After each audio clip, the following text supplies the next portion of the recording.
What is up, everybody? It is Alex from Heavy New York calling from Zoom again, and this time we return with Conan of the almighty Exmortus. It has been such a long time. Great to have you back, man. What's up, Alex? How you doing?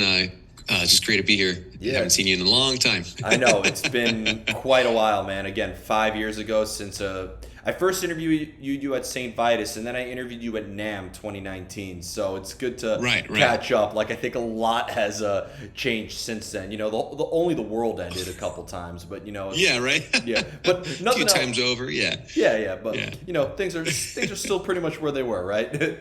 Right. I mean, I like to think so. Yeah. Yeah. You only released like a couple albums since then and whatnot, but it's so awesome to have you here because the new album Necrophony is, I consider it to be the best Exmortus album, hands down. Period, without a doubt. You know, better than Beyond the Fall of Time or Slave to the Sword, Ride Forth. All great albums, but this takes the cake. Wow, man.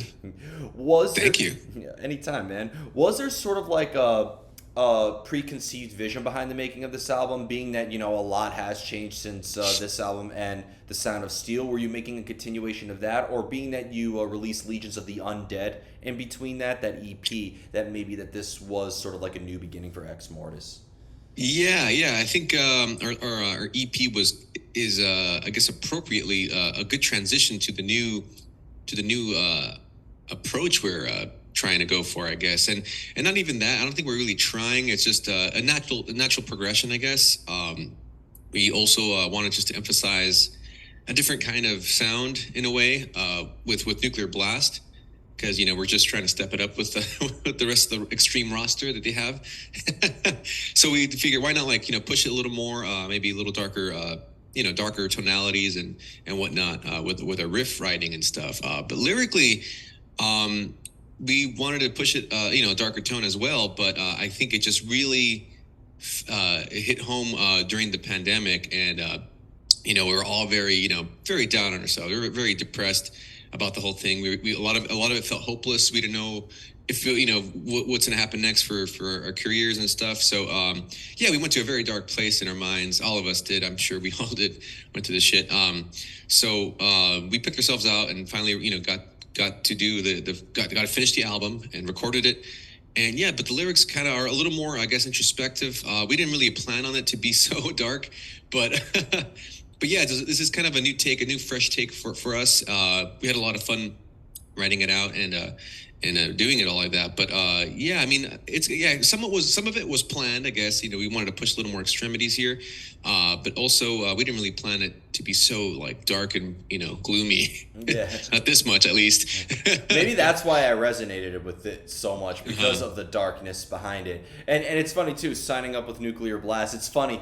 I thought for the entire time I've known you, I always thought that you guys were on Nuclear Blast. You sound like a band that belongs on their roster because of their thrash metal sound, but with the war themes and everything like that. You fit in with the Sabatons, you fit in with the Children of Bodoms, you fit in with the Lost Societies. So I think you guys are a Nuclear Blast band. That's what I call your genre. That's crazy, man. Thanks. I guess it's a match made in heaven. We're pretty stoked to be on the roster. Very honored. A lot of our favorite bands are on there, and we're just really, really happy with how everything's been working out. There are a bunch of cool people over there, and we're stoked. Yeah, shout out to everybody at Nuclear Blast. Because they've been awesome to us as well. Oh yeah. Being that there was, I should ask this first actually, but I had the privilege of hearing the album early, and it's again absolutely awesome. But for people who haven't heard the full length album yet, do you feel like the first singles that we heard so far, such as Mind of Metal or Storm of Strings or Oathbreaker, is a good representation of this whole album, or is that just scratching that surface? I see. Good question. It's funny.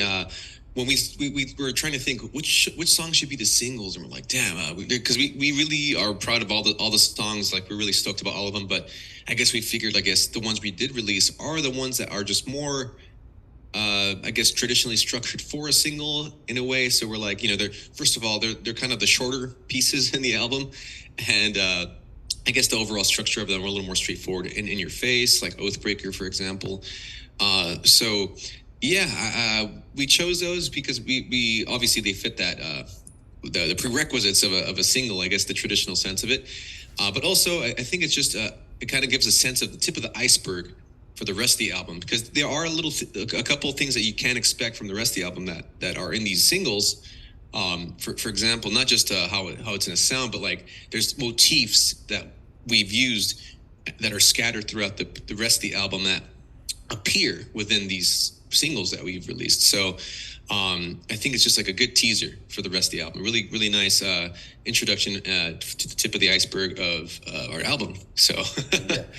To take this darker route behind it, was that something that you kind of like went into the songwriting process knowing in a way, or did it just kind of turn out that way? Like, you know, with all the depression and everything that happened between now and then, it kind of just found its way into your veins. I guess a little bit of both. Like you know, I guess with the previous release, which was the Legion of the Undead EP, we kind of just wanted to push the horror theme because we wanted to release it in Halloween.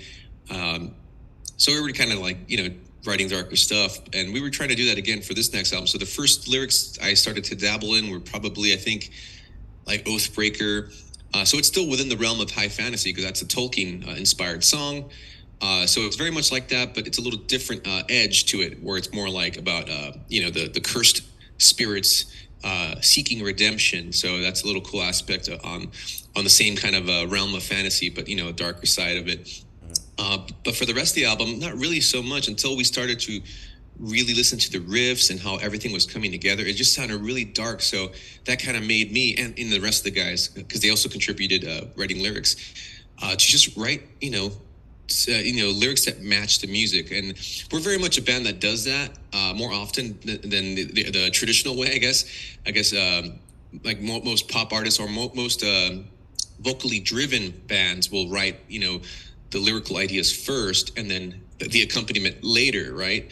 At least that's from what it seems to me like is it's like that. But for us, we usually write the music first, and we try to, you know, how do you say it? Just like see what feelings we get out of it and how it inspires us to, you know, form you know, crazy shit in our heads, you know, crazy situations or whatever situation we hear from that. Yeah. But that's we try to let the music inspire us to write lyrics that way. We do that more often. Yeah. Well, you know, and I've asked you before about like lyrics and like how it determines the music and whatnot. And you know, you've always expressed, you know, either fantasy elements or historical elements. Like, and I've always thought that was unique. Like, you know, kind of like what Sabaton has. I feel like Exmortus is as much of a learning experience as it is a musical experience. But is there ever a time, you know, to quote the painter Henry Matisse, every painting is a self-portrait. So is there a time where maybe your personal life or personal experiences or emotions were also a subject matter that was addressed in Exmortus? Oh, absolutely. And I think even more so now. I kind of dabbled more into that. I guess I started to do more of that in the Sound of Steel album. Lyrics more about like just like self-motivation and little things like that. I wrote those out to kind of encourage myself you know, to be more motivated with certain things and whatnot. You know, the whole, you know, that album was very much sword and sorcery, so it was very much in that setting. It was very positive, I guess. But this time around, there's a lot of things that I kind of I drew inspirations from, you know, different horror things or other dark fantasy stuff. But yeah, at the same time, a lot of this stuff is really my personal reflections of myself, and also I guess some of the band members too, which also contributed with lyrics. So, yeah, there's some stuff that I feel like, wow, like, am I doing the right thing? We have a song called Darkest of Nights. It's about a tragic hero who died, you know, honorably and fought honorably for what he thought was a good cause, but it wasn't. It was, you know, it was under a very bad, terrible establishment, and yeah, he was cursed for eternity because of that. So it's like, I kind of like, you know, we all question ourselves, you know, are we doing the right thing? And it's just, you know, a fun thing to play around with lyrically and musically. I think the music captures that very well. So, yeah, I think this album has a lot more of that than before. And you mentioned that Necrophony, there's a lot of introspection involved and whatnot. But when it comes to cultivating lyrics, whether it is coming from a personal spot or, you know, writing about different historical or fantasy elements, is there maybe like a lot of research that goes involved? Are you looking at maybe film or literature or visual art as like a means of artistic inspiration? Oh, absolutely. And a lot of times, the way we write, we're a little more vague. We don't want it to be. We just want to leave an impression mostly. We don't want to like like for example, I guess Iron Maiden and like other like power metal bands, they'll sing about fantasy, but they'll usually like say the names, place names, like Blind Guardian, for example, too. Nightfall and Middle Earth. That album is straight up a Tolkien piece, right? And they say names and stuff. For us, we don't really do that. Even if we do draw from those sources, we don't really say like the Middle Earth or things like that. We just kind of give a vague impression of that. Yeah, we draw a lot from this album. We did like classic horror. Children of the Night is a direct inspiration from Dracula. In the beginning of the movie, he says, listen to them, Children of the Night, what music they make. And I thought that would be a cool, song title. At least that one was predetermined because I like that title. I wrote a song about what it would be like to be amongst the minions of Dracula, how would you become that and blah, blah, blah. So that it's in that perspective. And also like H.P. Lovecraft inspired things too.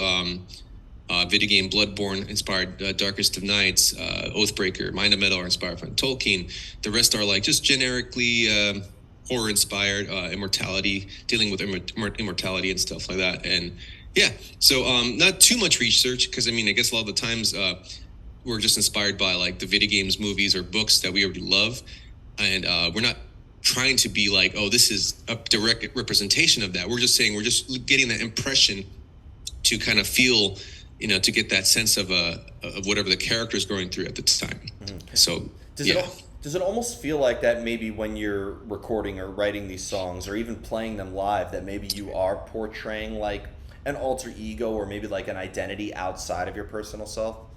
Oh yeah, absolutely. And that's how I kind of channel that when I like record vocals. I guess that's why my vocals always change every album, it seems. I don't consider myself a vocalist in general. I just did it because I had to. You had to pull the Dave Mustaine route. Right. And but even if I don't consider myself the vocalist or anything, I still to this day I cannot do Exmortus without doing the vocals now. Like it's inseparable now. So it's become that for me, and I feel naked if I don't play and sing, for Exmortus. So I don't think we'll ever get a separate singer. But because of that, I when I record vocals and stuff, I just kind of, hear the music and I, read through the lyrics again and I just let it out in a certain way. And I kind of just imagine myself in those situations and like, I play the part. I'm acting it out in a way. And of course on stage. But very much interpreting and acting. Well, as somebody who has seen Exmortus live now, I think maybe 3 or 4 times. First time was Bodum in 2016, but I think I lost count after that. But because your shows are very present and they're very in the moment in a way. Like, all eyes are focused on you and you it's done as quick as it comes, whatnot. But when you're playing songs all along the catalog. So this is kind of like a brain picky question in a way, but like when you're playing songs through all out the catalog and you're playing like In Hatred's Flame, does that put you back to where you were in 2008? Does playing Ride Forth put you back to where you are in 2016? Or being that the show is so present, it doesn't feel like that. It's very much. It does here and there. A lot of the times it's both. I've noticed that too. It doesn't always happen, I guess, because it just depends on the day. I don't know. It's just how my mind works at times. But I have at times been, when we play like an older song, I'm like, oh, it kind of takes me back. Especially if we're playing at a venue where we play that same song. That's I could also remember those memories as I'm playing it. But also sometimes if it's like a similar spot, it just happens. It comes and goes. But it's nice when I do recall those memories from just playing a song in the same venue, for example. It's a treat. Yeah. I like doing that. Like, it takes me back, I've always wondered if like playing live is almost kind of like a Final Destination memory in a way where you go through this whole scenario in your head and then you just wake up and like, right. And it was just a premonition the whole time. That's interesting. You put it that way. Yeah. It kind of is like that too. And I have dreams like that sometimes too, but, no, yeah, I do recall a lot of memories doing that. Yeah, and it's great. It's kind of like you're perpetuating this thing, and you just keep adding on to it. I keep adding on to it throughout the years, and it's interesting. It's an interesting thing. I haven't really thought much about that So that's an interesting question. Anytime. But being that everybody in Exmortus contributes lyrically, yourself included, but you're the one singing it, depending on who wrote those lyrics or even what those lyrics can be about, does it maybe resonate with you or feel like you're channeling a different energy depending on how those lyrics came to be? Yeah, I think so. I mean, again, well, like for example, one of the singles, "Beyond the Grave," like 90% of that was written by our bassist. A lot of the riffs as well. So, I don't know if he wrote the lyrics just if he was coming from something somewhere inside himself, but he just wanted to do like an Evil Dead inspired kind of thing. So the song's about possession and the fear of pretty much of Satan in a way, or any kind of demonic entity trying to possess you. And having no control over yourself once that happens. So, yeah, I just when I liked the lyrics, I liked the song, and I just when I was singing it, I just felt like, yeah, what would it feel like to be fucking possessed and like have no control over that? You become like a murdering machine, soulless machine like that, automaton, whatever. And yeah, I don't know. I could put myself into that mindset of whatever was written.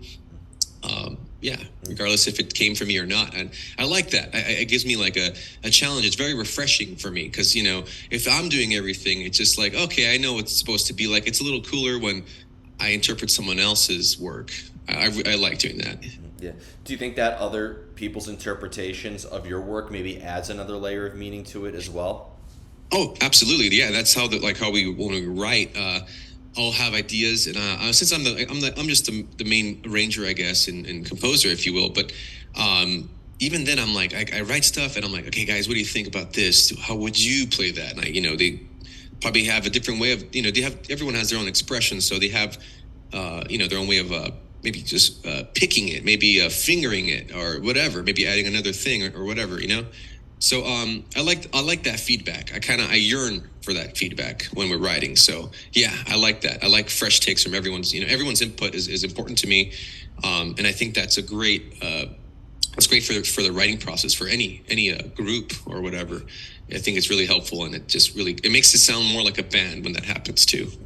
Well, being that you're both a singer and a guitar player as well, and you kind of fell into the vocal arrangement, again, kind of like a similar story to Dave Mustaine. I believe Matt Heafy of Trivium sort of fell into that too. But you are a fantastic vocalist, so please don't ever stop. I don't care if you get Bruce.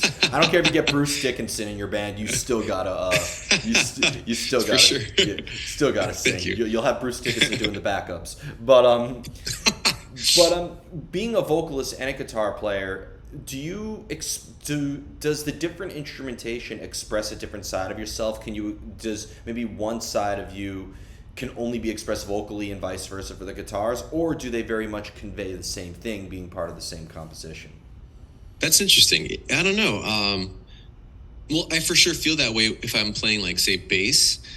When I play on bass and I start to write on bass, things come out differently. They do. So never really paid attention to that too much with vocals and guitar. I guess I separate them sometimes because at times I'll try to think of musical phrases, like vocal patterns in my mind before I even write a riff or something. So yeah, I think it does. They come out differently whenever you separate it like that. It's not all the time because, again, I'm so used to playing and singing that they're kind of to put together a lot of the time, when I write stuff. So, but yeah, I say it does come out differently, and also it just sounds different in your head every time. So yeah, I think it's really good also to have that. Try writing on different instruments and stuff. You have a different aspect, different angles of certain ideas you're working with. Yeah. I mean, I still to this day don't understand, no matter how many times I've watched them try to play them or whatever, how James Hetfield or Dave Mustaine, Matt Heafy, Matt Tuck, A Bullet for My Valentine, all these people could sing and play. Because and I'm asking this question mainly for some advice, even, but okay. but for my own cynical purposes. But yeah. I play piano, and my my left hand is always enslaved in a way to the right hand. It's not like I can make them do separate things at once. It's like I have to hit a note with the left hand and then go crazy with the right hand, then hit another note and sustain that, like in a way. And with guitar, though, I've noticed you're able to pick in certain ways that rhythmically goes nowhere near where the vocals are, and it works. Right. So is there like a art to splitting your mind in two in that regard? I what I do, and to this day, because it helps me a lot, and I try to figure out a way to do it when I started to do sing and play guitar at the same time, because there were some things I just couldn't get unless it fell like on the beat with the riff exactly. Then of course that was fine.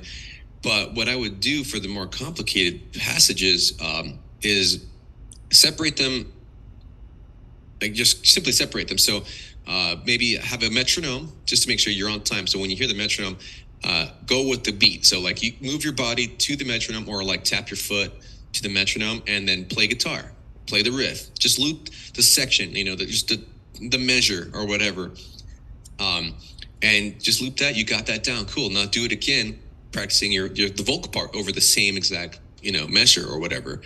And just keep going back and forth, and then try to put it all at once.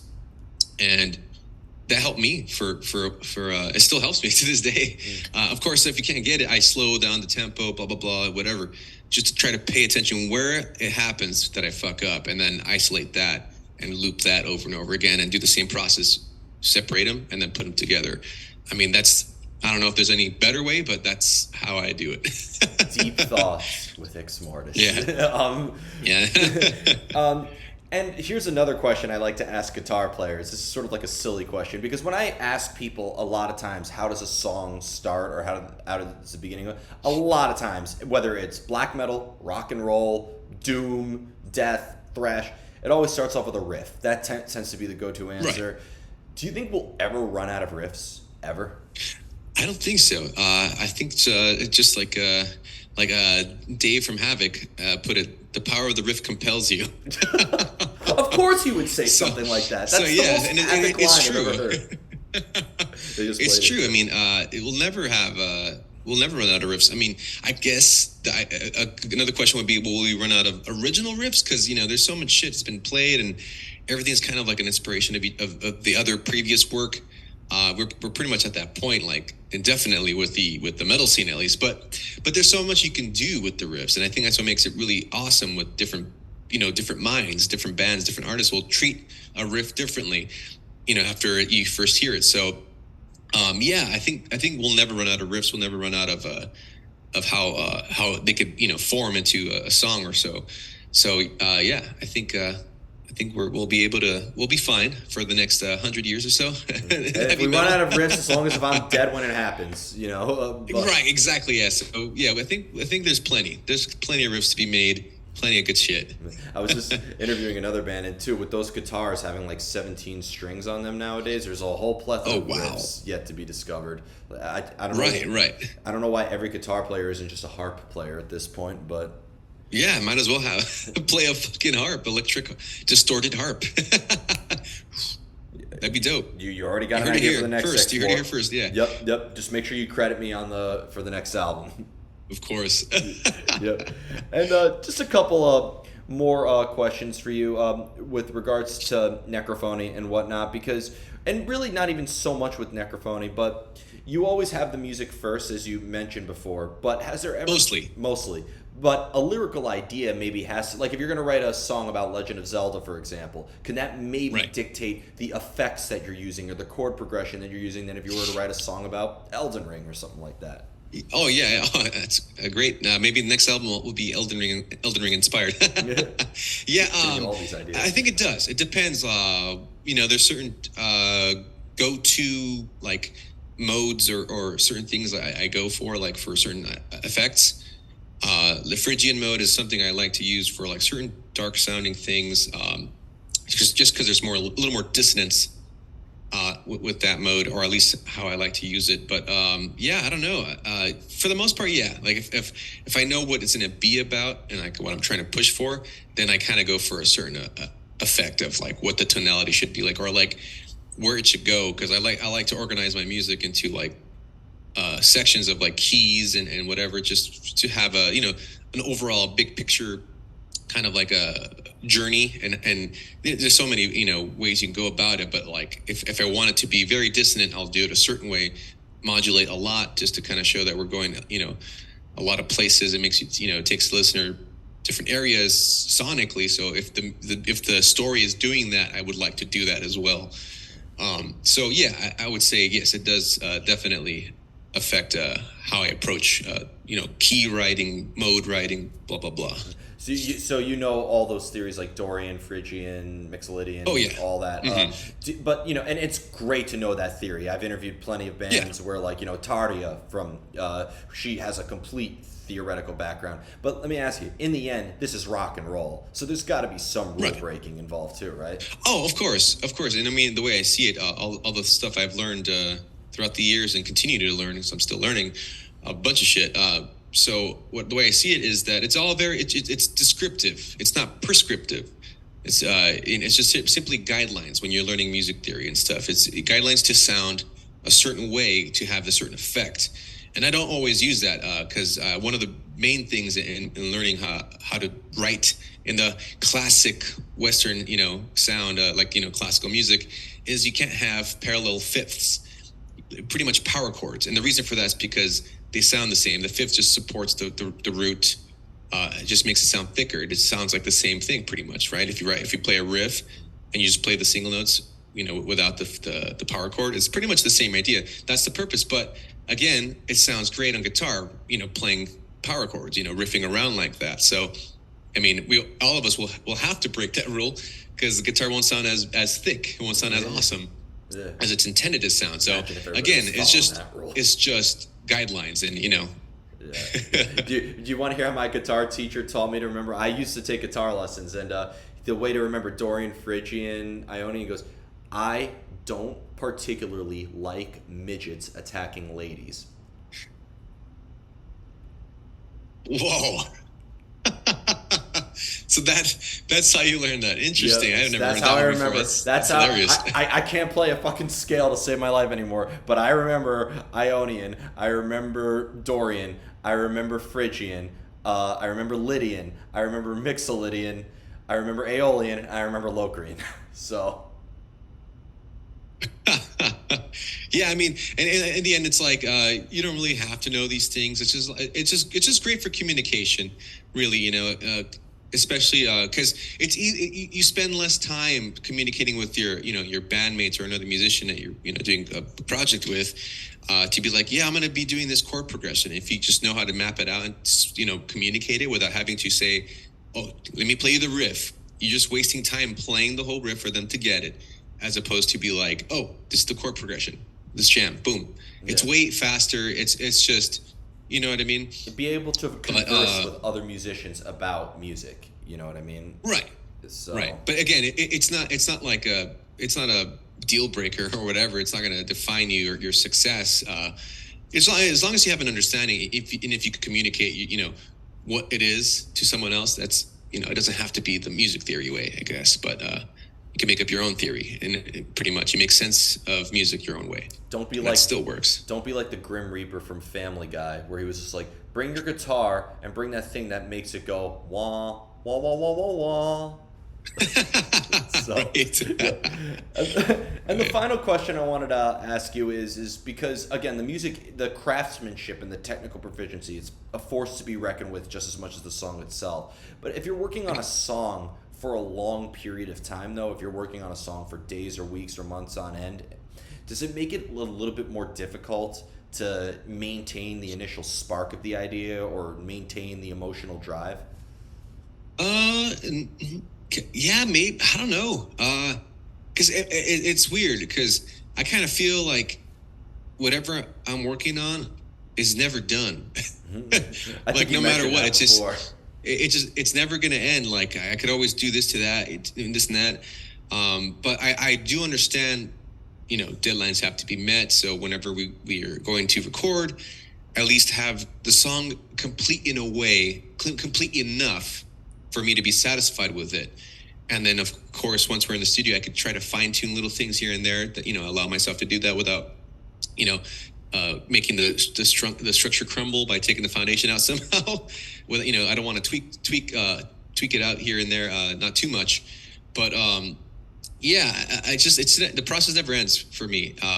But I do know when to stop that mad scientist phase before actually trying to finish something for the deadline, and also to show the rest of the guys, okay, this is what do you think of this structure, and they play it out. Okay, cool, boom. Then it's pretty much done, and we just put it aside for fine tuning later. So, okay, sure. But again, yeah, if you're talking about like the inspiration, like the spark, the motivation, yeah, I guess sometimes if I'm like working on it too much and there's no real progress, then yeah, I just set it aside and like, okay, I'm not feeling it right now. I'll come back to it like later and see if I have another idea for it or something. So yeah. That does happen, and but when it happens, I just put it aside. I'm going to use it again at some point. I mean, I never understood. Like for me, like whenever I'm working on something, I like to be done with it. It like feel the same way when I finish something as I do when I start it. So I envy that you're able to put something aside and come back to it later, as virtually every other person I talk to says they can do that. Oh yeah, and I think it's important because you can't always expect yourself to be inspired every time with a particular idea. I could be pretty obsessive with some ideas, but if there's no progress, then I just put it aside. But sometimes it is like that. Like I'll just be able to write the song and complete it that very day it comes out. So, or at least I'll reach that level of satisfaction of like, oh, it's pretty much complete. Yeah. that very day. So yeah, it's important to be able to like put it aside and come back to it later, and then you'll be like, oh shit, I got this for now, and then you're like you carry on. You reignite that spark, if you will. Reignite. I love it. Yeah. So before we go, I want to thank you so much for your time, for coming back on, and congrats on another epic album. And really just congrats to signing with Nuclear Blast. A lot has changed since we last spoke, and I'm really happy for you guys, and you've been killing it. Is there just anything else with the release of Necrophony that you'd like to promote in terms of upcoming shows? It's coming out the 26th, right? 25th. I was off by a day. It's all good. And yeah, so we're gonna have a Gorilla Mall event. Gorilla Mall is a heavy metal burger joint in SoCal in Alhambra, and we're gonna be having a album release party. So we should be selling the records there, plus some extra merch, and we'll be hanging out. The whole band will be there, and just eat some good old burgers. We're gonna have a special burger named after us or one of our songs. I'm not sure what they decided on yet, but it should be a killer time.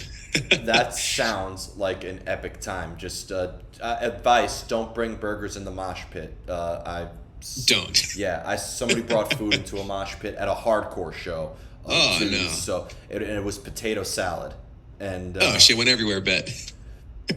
Yeah, you could say that. I am very thankful. I was watching way from the back, having a drink. I just saw projectiles and overheard somebody scream, "I lost my potato salad in the pit," which was the line of the century.